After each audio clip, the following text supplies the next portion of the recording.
তো বন্ধুরা, আজ থেকে আমরা মাঠে ধান রোয়ানোর কাজ শুরু করে দিলাম। আর এই দেখো, যে খুব বিশেষভাবে চাষ হয়েছে আমাদের মাঠে সেটা নয়, চাষ শুরু হয়েছে, কিছু কিছু মানুষ পোতা শুরু করে দিচ্ছে। আজকে দুদিন থেকে ধান পোতা হচ্ছে। আর ওই দিকটায় ট্রাক্টর বইছে, এই দিকটায় মিনি, আর এটা হচ্ছে দামোদর নদী। তো দামোদর থুই দ্বারকা নদী, একটু ভুল বলে ফেললাম, এটা হচ্ছে দ্বারকা নদী। আর সত্যি কথা বলতে কি, এই অনেক জায়গায় কি হয়, নদীর জল কিন্তু প্লেনের যে একটা টাইম মতো দেয়, কিন্তু আমাদের এই নদীতে কোনো জল দেওয়া হয় না চাষের জন্য। অন টাইম জল বয়, তারাপীঠের ওই দিক থেকে বয়ে আসছে। আর বিশেষত আমাদের এদিকে সাবমার্সেল বা দ্বীপ বা এই স্যালো যেটা বলতে পারো, যাদের দিকে যেটা চালু আছে।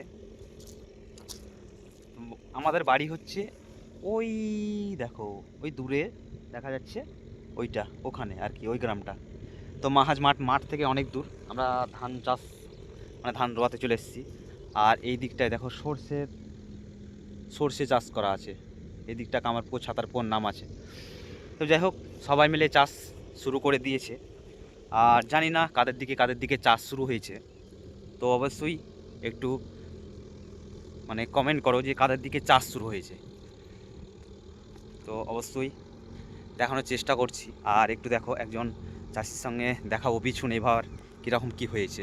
আমি কি কথা বলবো? তো এই যে বীজগুলো হয়েছে আর কি, তো কেবল সবে মাত্র শুরু করে দিচ্ছে, ওদের আজকে রোয়ানোর কাজ চলছে। তো পরস্পর আমরা নিয়ে নিই।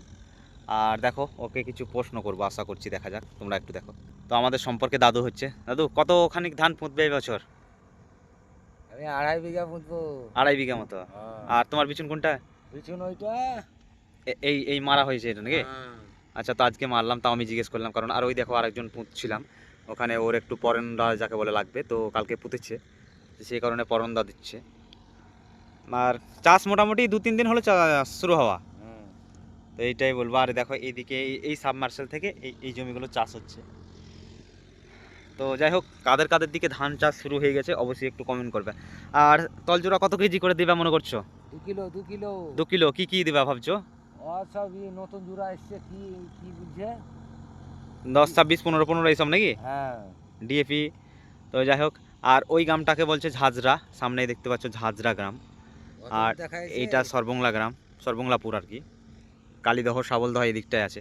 তো যাই হোক, আর অবশ্যই বীজ কিন্তু এবছর যে খুব ভালো হয়েছে সেটা নয়, তবে এই দেখো, এই যে বীজটা দেখতে পাচ্ছ এখানে, কিন্তু তোমাদেরকে এখন মনে হবে বীজটা ভালো হয়েছে, কিন্তু সেটা নয়। তার কারণ মানে কি বলবো, এখানে হাঁস, যে বালি হাঁস বলে না, ওই হাঁসগুলোতে ঘেঁটে দিয়েছিল। প্রথম যখন ফেলা হয় তখন এই বীজগুলো দেখা যাচ্ছিল না। তো এখন যাই হয়েছে সেটা কিন্তু অনেকটা ভালো লাগছে, মানে মুখ ফুটে বের হয়েছে বিচুনটা। তো অবশ্যই। আর গ্রামের দিকে, গ্রামের মানে বাইরে ধারে ধারে যেগুলো আছে সেগুলো অনেকজনের বীজ নেই, এবছর বীজের শর্ট অনেকটাই পড়বে।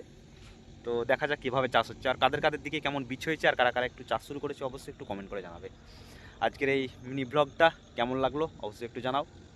আর সত্যি কথা বলতে কি, যেটাই করি না কেন কিছু না কিছু একটা দেখাতে হবে। আজকে চাষ নিয়ে তোমাদেরকে একটু কথা বললাম। যাই হোক, সকলে ভালো থেকো, সুস্থ থেকো।